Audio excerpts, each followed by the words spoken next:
Vos, por la radio pública de Marcos Paz. Un pueblo, todas las voces.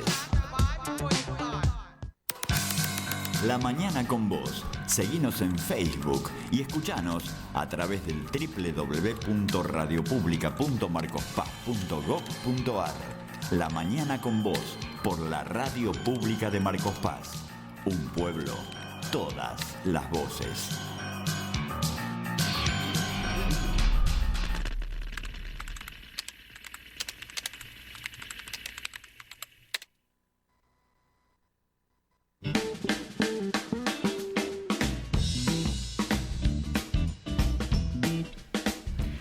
Continuamos en la mañana con vos. Pasaron 13 minutos de las 11 y contamos que en el día de ayer se llevó a cabo una movilización en contra del gatillo fácil, ¿no? Y justamente en ese tema quien más trabaja es la organización conocida como Correpi y una de sus integrantes, María del Carmen Verdú, que ya la tenemos en la línea telefónica y te saludamos a Radio Pública Marcos Paz Victoria, a la ver con Bernardo Elfman. ¿Cómo estás? ¿Qué tal? ¿Cómo están? Buen día. Muy bien, muy bien. ¿Cómo estuvo la movilización de ayer? Las movilizaciones, porque Exacto. no solamente transcurrió aquí en la ciudad de Buenos Aires, sino en muchísimos otros lugares del país. Correpi participó en Mendoza, en Córdoba, en Mar del Plata, y hubo también movilizaciones en otras provincias y ciudades como en Jujuy, como en Santa Fe, etcétera. Es la quinta marcha nacional que se realiza consecutivamente en esta semana de agosto, y ayer estuvo signada por una característica muy particular. En un momento yo me detuve a mirar las caras, los rostros, los nombres en los carteles de mis compañeras y compañeros familiares de víctimas de la represión estatal encolumnados con Correpi, y me di cuenta que 2/3 del centenar y pico que había eran casos de los últimos 3 años y medio. Estaban, por supuesto, los familiares históricos, de casos ocurridos tan lejos como los años 90 y durante los últimos 15 o 20 años, pero el grueso de gente muy, muy joven eran todos y todas familiares de personas que fueron asesinadas por el aparato represivo estatal en este último periodo. Digo, María del Carmen, en un contexto, bueno, como bien mencionás, muy particular, ustedes también lamentablemente llevan esa estadística, ¿no? Esos números de casos. ¿Cuál es la realidad de estos últimos 3 años? Mirá, cuando hicimos el informe sobre los datos del archivo de casos en diciembre de 2016, nos horrorizábamos por el crecimiento exponencial que había habido a partir de una situación que no era el paraíso, porque en diciembre de 2015 nos estaban matando casi una persona por día, una muerte cada 28 horas por el gatillo fácil o en lugares de detención. 2017 se volvió a repetir el mismo escenario, otro salto brutal, o sea, lo que había comenzado como una embestida muy fuerte, continuaba sin solución de continuidad en el segundo año de gobierno de Cambiemos. Y el año pasado fue de tal magnitud ese crecimiento que no llegamos a hacer el informe para diciembre, como lo hacemos desde 1996, tuvimos que postergarlo a principio de año porque no dábamos abasto para procesar la información, chequear las causas, etcétera, y allí nos encontramos con un tercer récord, una muerte cada 21 horas por el gatillo fácil o en lugares de detención, 1.303 casos en menos de 1.150 días de gobierno. Qué terrible. Una cifra que además venimos viendo a lo largo de este año 2019, que obviamente no tenemos los datos cerrados, entre otras cosas porque el año no terminó, pero que por la cantidad de información que ya estamos registrando, amenaza con tener un nuevo pico de crecimiento, con lo cual estaríamos frente a la primera gestión de gobierno en la historia post-dictadura de la Argentina, que consecutivamente 4 años bate su propio récord. Claro, año tras año. Qué bárbaro. María del Carmen, y en el mapeo general del país, ¿dónde se da la circunstancia más fuerte de gatillo fácil? Mira, en realidad ahí hay una cuestión que siempre señalamos, que es que si vos tomás los datos totales, los datos en bruto de cada provincia, de cada jurisdicción, el gráfico que elaborás con eso te queda como una torta partida por la mitad, donde casi el 50% es provincia de Buenos Aires, y el resto se distribuye entre las distintas provincias y la ciudad de Buenos Aires. Pero ¿qué pasa?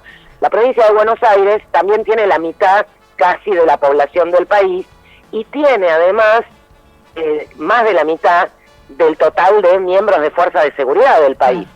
Entonces, no es justo, entre comillas, comparar lo que sucede en un territorio con 15 millones de habitantes con lo que sucede, por ejemplo, en Tierra del Fuego con 100.000. Entonces, por eso hacemos un segundo gráfico por millón de habitantes con un índice para tratar de eliminar esa hegemonía poblacional de la provincia de Buenos Aires, en particular del conurbano, y ahí esa torta se te convierte en una división en porciones muy parejita. Por supuesto, hay lugares con preeminencia sobre otros, la provincia de Buenos Aires, la ciudad de Buenos Aires, Mendoza, Córdoba, Santa Fe, Tierra del Fuego, siempre están en el pelotón de los 4 o 5 primeros, pero con diferencias mínimas. Entonces, este es uno de los datos por los que nosotros insistimos hace 30 años, en que estamos hablando no de hechos aislados, inconexos entre sí, sino de una política de Estado.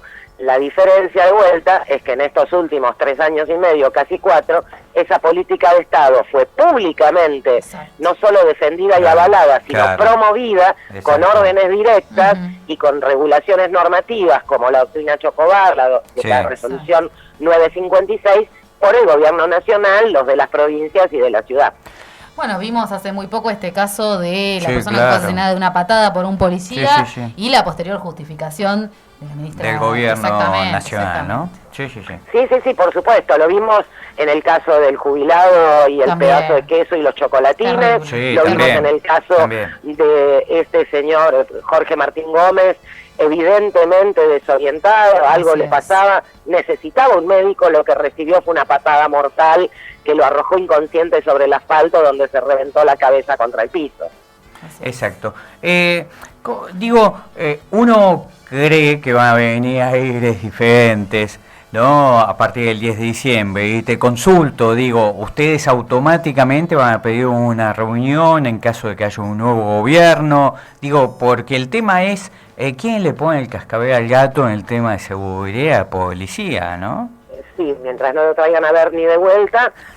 Lo cierto es que nosotros tenemos una concepción muy firme, muy fundacional en relación a la necesaria independencia de los organismos de derechos humanos y las organizaciones antirrepresivas con el Estado, con cualquiera de sus gobiernos y cualquiera de sus organismos. Vos no podés ser parte y denunciar libremente otra parte del mismo todo. Por eso también somos una organización autogestiva, porque sin independencia económica no podés tener independencia política. Está claro. Nosotros jamás nos hemos reunido con ningún gobierno para discutir con ellos cómo nos tienen que reprimir. Lo que hacemos es denunciar cada hecho represivo, y nuestra historia militante da fe de que no le hemos dejado pasar a ninguna gestión de gobierno desde que existimos como organización. El final de Alfonsín, Menem, de la Rúa, Duhalde, Puerta, Rodríguez Sá, o al revés, los Kirchner y actualmente el gobierno de Cambiemos. Y lo mismo va a suceder con la próxima gestión. A la primera situación represiva la vamos a salir a denunciar. Pero hay un dato que es importante tener en cuenta y que incluso tenemos que tener en la cabeza cuando vayamos a votar en octubre. Acá no solamente se produjo un crecimiento, como decíamos, exponencial de las prácticas concretas en las calles, en las cárceles, en los barrios, en las comisarías. Acá queda todo un sustrato normativo generado por el gobierno de Cambiemos, como la resolución 956 del 18, que habilita el uso de arma de fuego, aunque la persona esté desarmada o de espaldas o huyendo. Acá queda el proyecto de reforma del Código Penal que se empezó a discutir ayer en el Senado de la Nación. Estuvo presente mientras nosotros marchábamos en la calle mi compañero Ismael Jalil, explicando por qué decimos que es una reforma hiperrepresiva en contra del pueblo trabajador. Tenemos en discusión, y se va a resolver este año, la baja de edad de punibilidad de niños, niñas, adolescentes, en fin, todo ese escenario, códigos procesales penales que fueron reformados en estos 3 años, códigos de faltas y contravenciones, van a quedar para el próximo gobierno, sea el que sea. Por eso estamos diciendo, díganos todos los candidatos y candidatas, ¿qué van a hacer? Exacto. ¿Van a sostener la doctrina Chocobar o la van a derogar? Porque si no la derogan, me podés poner a la Madre Teresa de Calcuta, de secretario, de ministra de Seguridad, claro. Sí, y la claro. policía va a seguir tirando igual. Totalmente. Sí. Es cierto. Está muy bien, ahí está contestado lo que te consultábamos. María del Carmen, Muchas siempre gracias. es un placer tenerte aquí en el sistema de medios públicos de Marcopaz. Vamos a estar muy atentos, ¿no? Desgraciadamente estos números que preocupan y ocupan. No, gracias a ustedes por el espacio, un abrazo.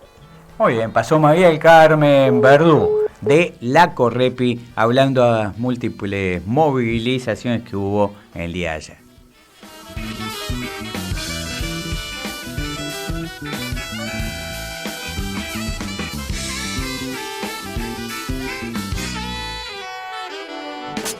Estás escuchando La Mañana con Vos por la Radio Pública de Marcos Paz.